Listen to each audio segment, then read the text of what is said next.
সাথী প্রকল্পের অনলাইন আবেদন শুরু হয়ে গেছে। আপনারা বাড়ি বসে নিজের স্মার্টফোনের মাধ্যমে বা কম্পিউটারের মাধ্যমে যুবসাথী প্রকল্পের জন্য অনলাইন আবেদন করতে পারবেন। এখন কিন্তু আর ক্যাম্পে যাওয়ার প্রয়োজন পড়বে না। দেখতে পাচ্ছেন বাংলার যুবসাথী প্রকল্প অ্যাপ্লাই অনলাইন এবং চেক স্ট্যাটাসের অপশন রয়েছে। অর্থাৎ অনলাইনেই আপনারা যুবসাথী প্রকল্পের ফর্ম জমা করতে পারবেন, পাশাপাশি এখান থেকেই আপনারা স্ট্যাটাস চেক করতে পারবেন। তাই আজকের এই ভিডিওতে আপনাদের সম্পূর্ণ সহজ পদ্ধতিতে দেখাবো কিভাবে আপনারা যুবসাথী প্রকল্পের অনলাইন আবেদন করবেন এবং ডকুমেন্ট কি কি লাগবে, কিভাবে আপনারা ডকুমেন্ট আপলোড করবেন। সম্পূর্ণ পদ্ধতি দেখতে হলে অবশ্যই ভিডিওটি শুরু থেকে শেষ পর্যন্ত দেখবেন। ভিডিওটি ভালো লাগলে লাইক করবেন, চ্যানেলটিকে সাবস্ক্রাইব করে পাশে রাখা বেল আইকনটি প্রেস করে নোটিফিকেশন অল করে রাখবেন। সবার সুবিধার্থে ভিডিওটি শেয়ার করবেন। তো চলুন শুরু করি। তো যুবসাথী প্রকল্পে অনলাইন আবেদন করতে হলে আপনার স্মার্টফোন থেকে বা কম্পিউটার থেকে যে কোনো একটি ব্রাউজার আপনারা ওপেন করবেন। ব্রাউজার ওপেন করে সেখানে গিয়ে সার্চ করবেন ds.wb.gov.in। আপনাদের সুবিধার্থে ভিডিও ডেসক্রিপশন বক্সে আমি এই ওয়েবসাইটের লিঙ্ক দিয়ে রাখবো। ক্লিক করে কিন্তু ডিরেক্ট আপনারা এই ওয়েবসাইটে আসতে পারবেন এবং ওয়েবসাইটে আসলেই দেখতে পারবেন একটা নতুন অপশন যুক্ত করা হয়েছে, বাংলার যুবসাথী ক্লিক টু অ্যাপ্লাই এবং নিউ রয়েছে এখানে। তো আপনারা কি করবেন, ক্লিক টু অ্যাপ্লাই অপশনে ক্লিক করবেন। ক্লিক করলে কিন্তু অনলাইন আবেদনের যে পেজ, সেই পেজটা আপনার সামনে চলে আসবে। ঠিক আছে, তো এখানে দেখতে পাচ্ছেন পেজটা চলে এসছে। এইবার পেয়ে যাচ্ছেন অ্যাপ্লাই অনলাইন, এখানে ক্লিক করে আপনাদের ফর্ম ফিল আপ করতে হবে। পরবর্তী চেক স্ট্যাটাস, এখান থেকে আপনারা যুবসাথী প্রকল্পের স্ট্যাটাস দেখতে পারবেন। এবার প্রথমেই দেখে নিই যে কোন কোন ডকুমেন্টের প্রয়োজন পড়বে অনলাইন ফর্ম ফিল আপ করার জন্য। প্রথমে রয়েছে মাধ্যমিক, অর্থাৎ মাধ্যমিকের অ্যাডমিট কার্ড লাগবে পিডিএফ অনলি 2 MBর মধ্যে। মাধ্যমিকের অ্যাডমিট কার্ড আপলোড করতে হবে 2 MBর মধ্যে। পরবর্তী মাধ্যমিকের মার্কশিট বা সার্টিফিকেট পিডিএফ আকারে আপলোড করতে হবে 2 MBর মধ্যে। কপি অফ আধার কার্ড, সমস্ত ডকুমেন্টই কিন্তু পিডিএফ ফরম্যাটে আপলোড করতে হবে। কপি অফ আধার কার্ড, আধার কার্ডের 2 সাইডে কিন্তু আপনাকে আপলোড করতে হবে 2 MBর মধ্যে। Copy of voter card PDF only, voter card upload করতে হবে পিডিএফ ফরম্যাটে। এর পরবর্তী first page of bank passbook, অর্থাৎ ব্যাংকের পাসবুক আপনাকে আপলোড করতে হবে।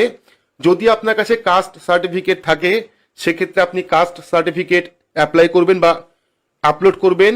পরবর্তী recent passport size photo JPG or PNG, অর্থাৎ রিসেন্ট একটি পাসপোর্ট সাইজের ফটো আপনাকে আপলোড করতে হবে 1 MBর মধ্যে। এবং আপনার সিগনেচার অর্থাৎ সইটাও কিন্তু 1 MBর মধ্যে আপনাকে আপলোড করতে হবে। এবং একটি ভ্যালিড মোবাইল নাম্বার লাগবে যার মধ্যে ওটিপি আসবে, যার মধ্যে রিচার্জ রয়েছে, অর্থাৎ ওটিপি আসার জন্য আপনাকে ফোন নাম্বার দিতে হবে। তো এই সমস্ত ডকুমেন্ট লাগবে। এবার আমরা কি করব, অ্যাপ্লাই অনলাইন অপশনে ক্লিক করব। ক্লিক করলে দেখতে পারবেন পরবর্তী লগইনের যে পেজ, সেই পেজটা চলে আসবে। দেখতে পাচ্ছেন অ্যাপ্লিকেন্ট লগইন। এখানে আপনারা কি করবেন, মোবাইল নাম্বার দেবেন, যে মোবাইল নাম্বারটা খোলা রয়েছে এবং যে মোবাইল নাম্বারে ওটিপি আসবে সেই মোবাইল নাম্বার দেবেন। মোবাইল নাম্বার দেওয়ার পর পেয়ে যাবেন ক্যাপচা কোড। আপনার স্ক্রিনে যে ক্যাপচা কোডটি শো করছে সেই ক্যাপচা কোড দেবেন। দেওয়ার পর গেট ওটিপি অপশনে ক্লিক করবেন। তো গেট ওটিপি অপশনে ক্লিক করলে দেখতে পারবেন new secret pin is sent your register mobile number. এখান থেকে ওকে অপশনে ক্লিক করব। ক্লিক করলে এখানে পিন দেওয়ার জায়গা চলে আসবে। এইবার আপনার মোবাইলে যে ওটিপি এসছে সেই ওটিপি বসাবেন। বসানোর পর ভেরিফাই পিন অপশনে ক্লিক করবেন। তো এখানে আমরা ওটিপি বসিয়েছি, বসানোর পর ভেরিফাই পিন অপশনে ক্লিক করব। ক্লিক করলে কিন্তু পরবর্তী যে ফর্ম, সেই ফর্মটা আমাদের সামনে ওপেন হবে। ফর্মের মধ্যে টোটাল 3টে স্টেপ রয়েছে। একটা হলো ডিটেলস, বেসিক ডিটেলস, পরবর্তী ডকুমেন্ট এবং 3 নাম্বার ফাইনাল সাবমিট। দেখতে পাচ্ছেন application form for Bangla Yuvasathi scheme. ঠিক আছে, তো এখানে ফোন নাম্বার যেটা আপনি দিয়ে লগ ইন করবেন সেই ফোন নাম্বার দেওয়া থাকবে। এখানে আপনাকে আধার কার্ড নাম্বার লিখতে হবে। ঠিক আছে, আপনার যে আধার কার্ড নাম্বার, সেই আধার কার্ড নাম্বার এখানে লিখবেন। আধার কার্ড নাম্বার লেখার পর পেয়ে যাবেন বেনিফিশিয়ারি নেম অ্যাজ পার মাধ্যমিক সার্টিফিকেট বা অ্যাডমিট, অর্থাৎ মাধ্যমিকের অ্যাডমিট কার্ড অনুযায়ী আপনার কিন্তু নাম লিখতে হবে। প্রথমে নাম লিখবেন বড় হাতের, নাম লেখার পর মিডিল নেম যদি থাকে সেক্ষেত্রে মিডিল নেম লিখবেন, না থাকলে লেখার দরকার নেই। পরবর্তী লাস্ট নেম অর্থাৎ পদবি এখানে লিখবেন।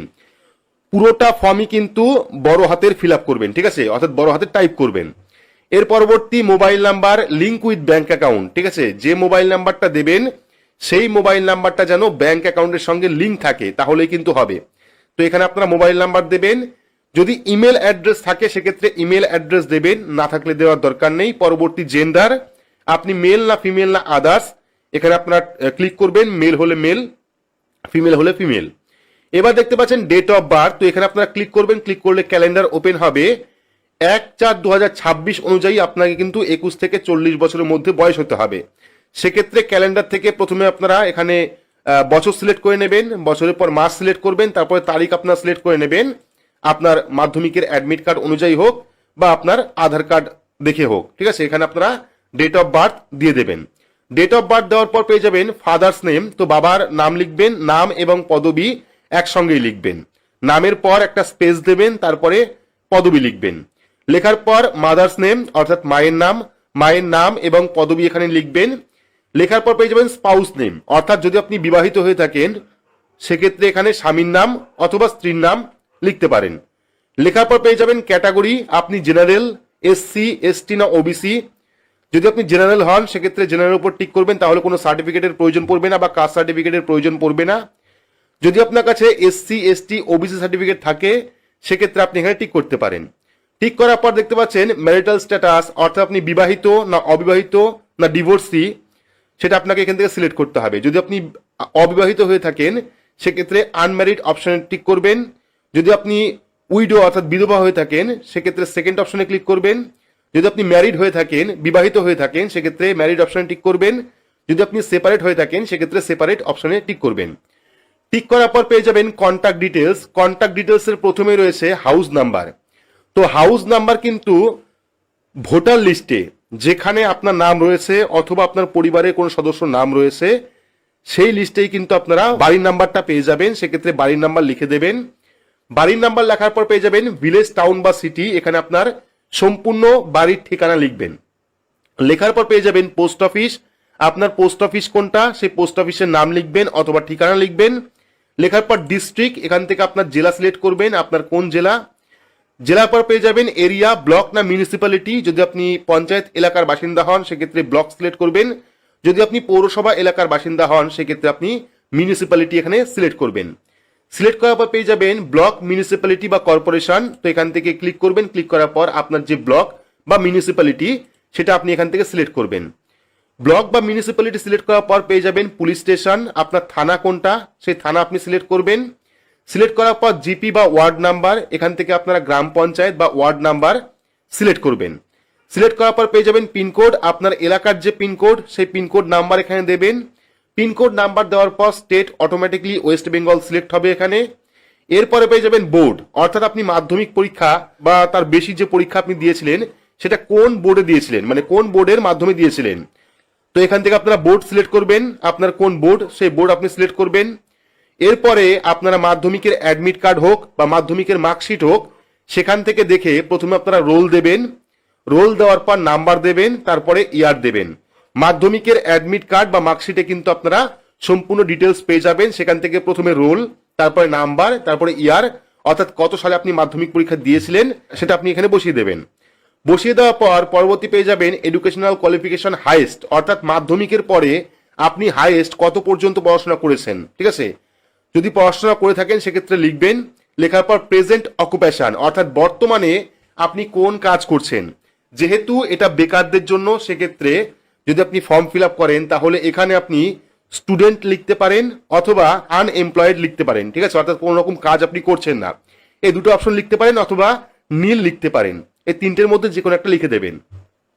লিখে দেওয়ার পর পেয়ে যাবেন ব্যাংক অ্যাকাউন্ট ডিটেলস, আধার লিঙ্ক, অর্থাৎ আধার লিঙ্কে ব্যাংক অ্যাকাউন্ট নাম্বার ডিটেলস দিতে হবে। আমি আজকে কিন্তু আপনাদের বলেছিলাম যে ডিবিটির মাধ্যমে কিন্তু টাকা দেবে, সেক্ষেত্রে আপনার কোন ব্যাংক অ্যাকাউন্টের সঙ্গে আধার কার্ড লিঙ্ক রয়েছে সেই ব্যাংক অ্যাকাউন্ট নাম্বার দেবেন। তো ব্যাংক অ্যাকাউন্টের প্রথমে রয়েছে ব্যাংকের নাম, এখানে আপনারা ব্যাংকের নাম লিখবেন। আপনার কোন ব্যাংকে অ্যাকাউন্ট রয়েছে সেই ব্যাংকের নাম লিখবেন। লেখার পর ব্যাংকের ব্রাঞ্চ কোনটা সেই ব্যাংকের ব্রাঞ্চের নাম লিখবেন। লেখার পর পেয়ে যাবেন ব্যাংক অ্যাকাউন্ট নাম্বার, আপনার ব্যাংক অ্যাকাউন্ট নাম্বার লিখবেন এখানে। ব্যাংক অ্যাকাউন্ট নাম্বার লেখার পর পেয়ে যাবেন আইএফএসসি কোড, আপনারা ব্যাংকের আইএফএসসি কোড নাম্বারটা লিখে দেবেন। ব্যাংকের আইএফএসসি কোড আপনারা চেকবুকের পাতায় পেয়ে যাবেন অথবা আপনারা ব্যাংকের পাসবুকের প্রথম পাতায় পেয়ে যাবেন। সমস্ত ডিটেলস এখান থেকে লিখে দেবেন। লিখে দেওয়ার পর দেখতে পাচ্ছেন এখানে একটা অপশন রয়েছে, যদি আপনি বর্তমানে সরকারি কোনো সহায়তা পেয়ে থাকেন, যেমন লক্ষ্মীর ভান্ডার প্রকল্প বিভিন্ন সামাজিক প্রকল্প, কৃষক বন্ধু প্রকল্প, বিধবা ভাতা প্রকল্প, এই সমস্ত প্রকল্পের টাকা যদি পেয়ে থাকেন সেক্ষেত্রে আপনাকে ইয়েস করতে হবে। আর যদি এই সমস্ত প্রকল্পের টাকা আপনি না পেয়ে থাকেন সেক্ষেত্রে নো করতে হবে। জানিয়ে রাখি, কোনো রকম সরকারি প্রকল্পের টাকা পেলে আপনি কিন্তু এই প্রকল্পের জন্য আবেদন করতে পারবেন না। তবে যদি আপনি কোনো স্কলারশিপ পেয়ে থাকেন সেক্ষেত্রে কিন্তু আপনি এই প্রকল্পের জন্য আবেদন করতে পারবেন।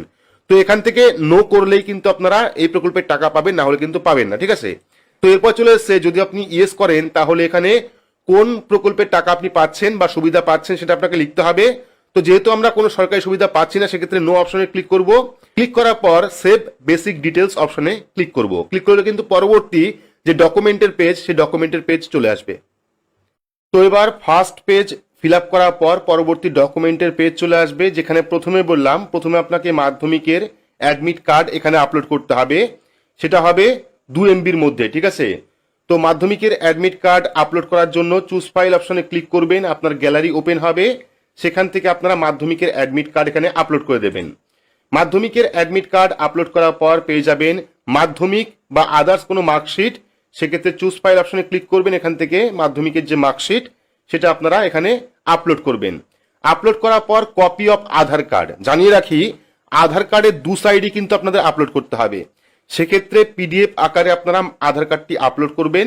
আপলোড করার জন্য চুজ ফাইল অপশনে ক্লিক করবেন, আপনার গ্যালারি ওপেন হবে, সেখান থেকে আপনারা আধার কার্ডের যে কপি সেটা আপনারা আপলোড করবেন। আপলোড করার পর পেয়ে যাবেন কপি অফ ভোটার কার্ড, ঠিক আছে। তো এখানে আপনাদের ভোটার কার্ডও কিন্তু এখানে আপলোড করতে হবে, ঠিক আছে। সেক্ষেত্রে চুজ ফাইল অপশনে ক্লিক করবেন, গ্যালারি ওপেন হবে, সেখান থেকে আপনার ভোটার কার্ড এখানে আপলোড করে দেবেন। এর পরবর্তী first page of bank passbook, ব্যাংকের পাসবুকের প্রথম পাতা কপি এখানে আপলোড করতে হবে। তার জন্য চুজ ফাইল অপশনে ক্লিক করবেন, গ্যালারি থেকে আপনার ব্যাংকের পাসবুকের প্রথম পাতা এখানে আপলোড করে দেবেন। আপলোড করার পর যদি আপনার কাছে কাস্ট সার্টিফিকেট থাকে সেক্ষেত্রে এখানে আপলোড করতে পারেন, এখানে কিন্তু স্টার মার্ক দেওয়া নেই, আপলোড করলেও চলবে, না করলেও চলবে। তো এবার ডকুমেন্ট তো আপনি আপলোড করবেন, সেই ডকুমেন্ট অরিজিনাল আপলোড করবেন নাকি জেরক্স কপি আপলোড করবেন। তো এখানে কিন্তু গাইডলাইনে বলা হয়েছে যেখানে মাধ্যমিকের যে অ্যাডমিট কার্ড সেটা আপনাকে অরিজিনাল আপলোড করতে হবে PDF আকারে। পরবর্তী মাধ্যমিকের যে মার্কশিট সেই মার্কশিটও কিন্তু অরিজিনাল আপলোড করতে হবে PDF আকারে। এর পরবর্তী দেখতে পাচ্ছেন কপি অফ আধার কার্ড, এখানে কিন্তু বলা হয়েছে কপি অফ আধার কার্ড অর্থাৎ আধার কার্ডের জেরক্স কপি 2 সাইডই 1 পৃষ্ঠার মধ্যে জেরক্স করবেন, নিচে সই করবেন, সেই কপি PDF আকারে আপলোড করবেন, জেরক্স কপি নিচে সই থাকতে হবে। পরবর্তী ভোটার কার্ড, ভোটার কার্ডও কিন্তু বলেছে copy of voter card, voter কার্ডের জেরক্স আপলোড করতে হবে। যে কটা ডকুমেন্ট আপনি জেরক্স আপলোড করবেন প্রত্যেকটা ডকুমেন্টের নিজের সই থাকতে হবে, ঠিক আছে। তো 2 সাইড, ভোটার কার্ডের 2 সাইডে কিন্তু আপলোড করতে হবে। পরবর্তী first page of bank passbook, bank পাসবুকের অরিজিনাল যে কপি রয়েছে আপনি ফটো তুলবেন, সেই ফটো এখানে আপলোড করবেন। পরবর্তী copy of SC ST OBC certificate, যদি কাস্ট সার্টিফিকেট থাকে তারও কিন্তু জেরক্স কপি আপলোড করতে হবে। রিসেন্ট পাসপোর্ট সাইজ ফটো আপনি আপলোড করবেন JPG বা PNG ফরম্যাটে, এবং সিগনেচারও কিন্তু আপনাকে JPG অথবা PNG ফরম্যাটে আপলোড করতে হবে। এর পরবর্তী রিসেন্ট পাসপোর্ট সাইজ ফটো, এখানে একটি রিসেন্ট পাসপোর্ট সাইজের ফটো আপলোড করতে হবে।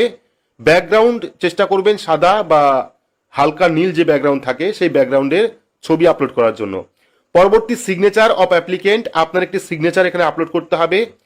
একটি সাদা পৃষ্ঠায় আপনার সিগনেচার করবেন এবং সেটিকে PDF আকারে এখানে আপলোড করে দেবেন।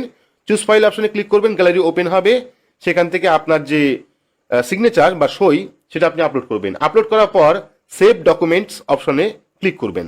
তো এখানে যাবতীয় ডকুমেন্ট আপলোড করার পর সেভ ডকুমেন্ট অপশনে ক্লিক করবেন, তাহলে কিন্তু ডকুমেন্টটা সেভ হয়ে যাবে। এবং ডকুমেন্ট সেভ হয়ে যাওয়ার পর পরবর্তী লাস্ট যে স্টেপ, সেই স্টেপ আপনার সামনে ওপেন হবে। তো সমস্ত ডকুমেন্ট আপলোড করলেই কিন্তু পরবর্তী লাস্ট স্টেপ অর্থাৎ ফাইনাল সাবমিটের অপশন চলে আসবে, যেখানে কিন্তু আপনাকে কয়েকটি গুরুত্বপূর্ণ গাইডলাইন দেখাবে। তো এখান থেকে সেলফ ডিক্লারেশনে আপনি টার্মস অ্যান্ড কন্ডিশনকে অ্যাকসেপ্ট করবেন। টার্মস অ্যান্ড কন্ডিশন অ্যাকসেপ্ট করার পর ফাইনাল সাবমিট অপশনে ক্লিক করবেন, তাহলেই কিন্তু আপনার ফর্মটি সাবমিট হয়ে যাবে এবং সঙ্গে সঙ্গে আপনাকে একটি অ্যাকনলেজমেন্ট স্লিপ দিয়ে দেবে। তো এখানে যখনই আপনার ফর্মটি ফাইনাল সাবমিট হয়ে যাবে, ফাইনাল সাবমিট হয়ে গেলেই কিন্তু আপনি একটি অ্যাপ্লিকেশন নাম্বার পেয়ে যাবেন। এই যে অ্যাপ্লিকেশন নাম্বার, এই অ্যাপ্লিকেশন নাম্বার দিয়ে কিন্তু আপনি পরবর্তী সময় স্ট্যাটাস চেক করতে পারবেন। পাশাপাশি পাশে একটি অ্যাপ্লিকেশন ফর্ম ডাউনলোডের অপশন রয়েছে, অর্থাৎ আপনি যে ফর্মটি ফিল আপ করলেন প্রমাণস্বরূপ কিন্তু আপনি এখান থেকে সেই অ্যাপ্লিকেশন ফর্মটা ডাউনলোড করে রাখতে পারেন। অ্যাপ্লিকেশন ফর্ম অপশনে ক্লিক করবেন, সঙ্গে সঙ্গে কিন্তু ডাউনলোড হয়ে যাবে। এবং এখানেও কিন্তু বলা রয়েছে after successful submission download the application form and the retain of the future reference, অর্থাৎ এটা কিন্তু আপনাকে ডাউনলোড করে রাখতে বলছে। তো এটা গেল ফর্ম ফিল আপ পদ্ধতি এবং ফর্ম সাবমিট পদ্ধতি। এবার ফর্ম সাবমিট করার পর বা আপনি যদি দুয়ারে সরকার ক্যাম্পে যুবসাথী প্রকল্পের ফর্ম জমা করে থাকেন, সেক্ষেত্রে আপনি অবশ্যই অ্যাকনলেজমেন্ট স্লিপে দুয়ারে সরকার রেজিস্ট্রেশন নাম্বার পেয়েছিলেন, এবং যদি আপনি অনলাইন থেকে আবেদন করেন সেক্ষেত্রেও অ্যাপ্লিকেশন নাম্বার আপনি পেয়েছেন। তো এবার কিন্তু আপনাদের সেই অ্যাপ্লিকেশন নাম্বার দিয়ে স্ট্যাটাস চেক করতে হবে। তো স্ট্যাটাস আপনারা কিভাবে চেক করবেন সেটাও আমি দেখাচ্ছি। তো এবার যুবসাথী প্রকল্পে স্ট্যাটাস চেক করার জন্য আপনারা আবারও হোম পেজে চলে আসবেন। চলে আসার পর দেখতে পারবেন চেক স্ট্যাটাসের অপশন রয়েছে। এই চেক স্ট্যাটাস অপশনে ক্লিক করবেন। ক্লিক করলে কিন্তু লগ ইনের একটি পেজ আপনার সামনে চলে আসবে। এবার যে মোবাইল নাম্বার আপনি দিয়েছিলেন অনলাইন ফর্ম ফিল আপ করার সময় অথবা অফলাইন ফর্ম ফিল আপ করার সময়, সেই মোবাইল নাম্বার দেবেন। দেওয়ার পর যে ক্যাপচা কোড দেখতে পাবেন সেই ক্যাপচা কোডটা ফিল করে গেট ওটিপি অপশনে ক্লিক করবেন।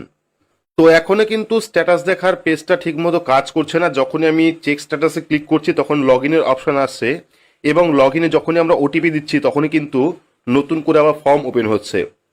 তো হয়তো বা শুধুমাত্র এটা অনলাইনের জন্য, অর্থাৎ অনলাইন দিয়ে যদি আপনি সেম ফোন নাম্বার দিয়ে রেজিস্ট্রেশন করেন সেক্ষেত্রে হয়তো সঙ্গে সঙ্গে স্ট্যাটাস দেখিয়ে দেবে।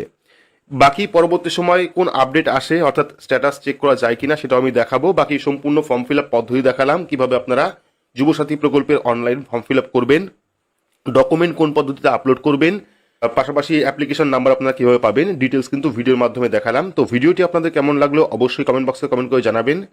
ভিডিওটি ভালো লাগলে লাইক করবেন, চ্যানেলটিকে সাবস্ক্রাইব করে পাশে রাখা বেল আইকনটি প্রেস করে নোটিফিকেশন অল করে রাখবেন। সবার সুবিধার্থে ভিডিওটি শেয়ার করবেন। তো আজকের মতো এইটুকুই, ধন্যবাদ।